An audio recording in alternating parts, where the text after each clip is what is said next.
ঠিক কী কারণে আপনি তখনও কালেমা পাঠ করেননি? এরপর কিভাবে আপনি মুসলিম হলেন? তো আমি অনেক ভীত ছিলাম, এত সন্ত্রস্ত হয়ে পড়ি যে এক পর্যায়ে আমি আমার বন্ধুদের সাথে যোগাযোগ বন্ধ করে দিই, সব সরিয়ে রাখি, মানসিকভাবে প্রচণ্ড ভেঙে পড়ি। আমি আমার বিশ্বাস নিয়ে ভীষণ ভীত ছিলাম।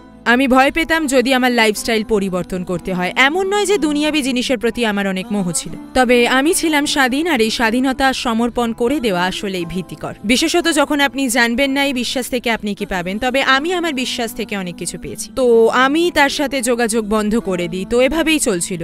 আমার মনে আছে আমি পরীক্ষার প্রস্তুতি নিচ্ছিলাম, কোনো এক সপ্তাহের ছুটির দিনে আমি প্রস্তুতি নিচ্ছিলাম, কিন্তু কোনো এক অদ্ভুত কারণে আমি মনোযোগ দিতে পারছিলাম না। শুধু ইসলাম সম্পর্কেই ভাবছিলাম। আমি যা খুঁজে পেয়েছিলাম সেগুলো মাথার মধ্যে ঘুরছিল, আর চিন্তাগুলো যেন সারাক্ষণ আমার অন্তরে আনাগোনা করে যাচ্ছিল। ভাবছি কেবল কোরআনের বৈজ্ঞানিক সত্যতা নিয়ে, স্রষ্টার অস্তিত্ব নিয়ে, নবী মুসলমানের সত্যতা নিয়ে, নবিয়তের ব্যাপারে। এগুলো একটার পর একটা মাথায় আসছিল। তো মাথা থেকে এগুলো ঝেড়ে ফেলতে আমি আশেপাশে একটু হাঁটাহাঁটি করতে বের হই, একটু মুক্ত বাতাসের জন্য। আমি রাস্তা পার হওয়ার জন্য দাঁড়াই। আমি বাতিটা সবুজ হওয়ার অপেক্ষা করছিলাম। জেব্রা ক্রসিং এর বাতিটা সবুজ হয়, অতঃপর সবাই পার হচ্ছিল, কিন্তু আমি পারছিলাম না।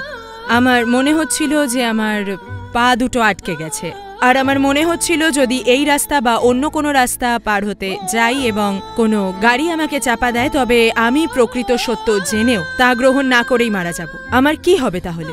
আর এই চিন্তাটাই আমাকে আচ্ছন্ন করে রাখে যে কেন আমি সত্যটাকে জেনেও গ্রহণ করছি না। তো বাড়িতে এসে আমি লায়লাকে ফোন দিই। ফোন রিসিভ করে আমার গলা শুনে সে অনেক খুশি হয়, আর আমি তাকে বলি যে আমি বিশ্বাস করি এবং আমি কালেমা পাঠ করতে চাই। দিনটা ছিল ছুটির দিন, সোমবার। আমি কালেমা পাঠ করি, আলহামদুলিল্লাহ। আপনার ইসলাম গ্রহণের বিষয়টা আপনার পরিবার কিভাবে গ্রহণ করে? তখন আমি যেরকম ছিলাম সেই দান্তিক আচরণেই আমি মাকে বলতে যাই। আমি বাসায় পৌঁছেই মায়ের দরজা নক করি। দরজা খুলেই মা আমাকে হিজাব পরা অবস্থায় দেখে। খুব ভালো একটা সিদ্ধান্ত ছিল না, এটা ভালো কাজও ছিল না। আর মা পুরোপুরি হতভম্ব হয়ে গেল যখন তাকে আমি বললাম, হ্যাঁ আমি মুসলমান হয়ে গেছি আর এটাই আমার পরিচয়। মা ভেবেছিল এটা কিছুদিনের জন্য। 24 বছর হয়ে গেছে ইসলাম গ্রহণ করি, আলহামদুলিল্লাহ।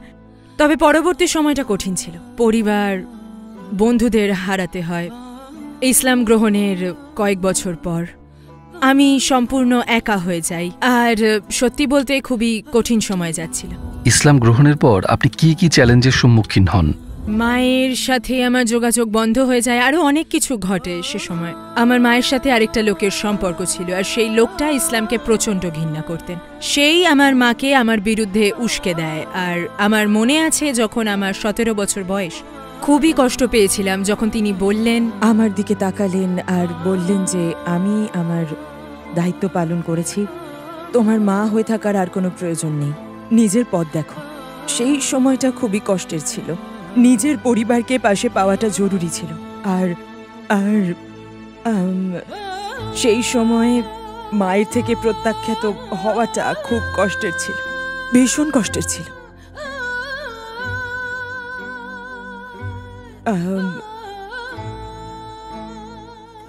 খুব কঠিন ছিল সেটা। আর তারপর সেই অল্প বয়সে নিজের বেঁচে থাকার জন্য কাজ খোঁজা, নিজেকে সামলানো, একা চলতে শেখা, আরো অনেক সমস্যা, অনেক জটিলতা মোকাবিলা করতে হয়েছে, যা খুবই ব্যক্তিগত। পরিবারের সমর্থন ছাড়া ভীষণ কঠিন ছিল। আমি একদমই একা হয়ে গেলাম।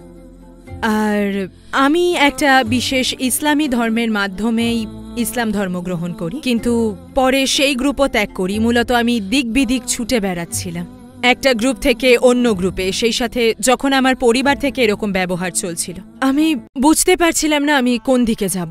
আমি ইসলামেও নতুন, ফলে মুসলিম হিসেবে আমি অস্তিত্ব সংকটে ভুগছিলাম। তাই পরিবার থেকে আমি প্রত্যাখ্যাত ছিলাম। আমি এক ইসলামী গ্রুপ থেকে আরেক ইসলামী গ্রুপে গেলাম, কিন্তু দুটো গ্রুপ সম্পূর্ণ ভিন্ন রকমের চিন্তাধারা লালন করত, আর আমি কোনোভাবেই নিজেকে মানিয়ে নিতে পারছিলাম না। আমি খুবই নিঃসঙ্গ বোধ করতাম, আর এটা আমাকে অসুস্থ করে দেয়। আমি হসপিটাল থেকে আমার মাকে ফোন করি আর বলি যে প্লিজ আমাকে নিয়ে যাও। আর আমি ধর্মচর্চা বন্ধ করে দিই, হিজাব পরিধান বন্ধ করে দিই, নামাজ পড়া ছেড়ে দিই, মুসলিম কমিউনিটি থেকে নিজেকে দূরে সরিয়ে দিই।